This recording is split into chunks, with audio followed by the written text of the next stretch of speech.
எனக்கு ஏத்த ஏசி.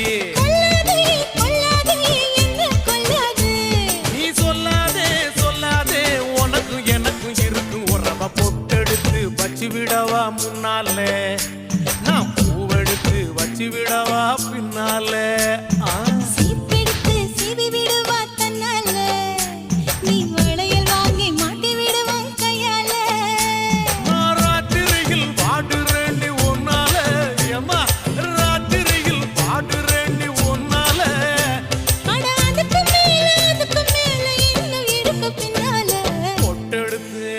அப்படி பொட்டெடுத்து வச்சு விடவா முன்னால.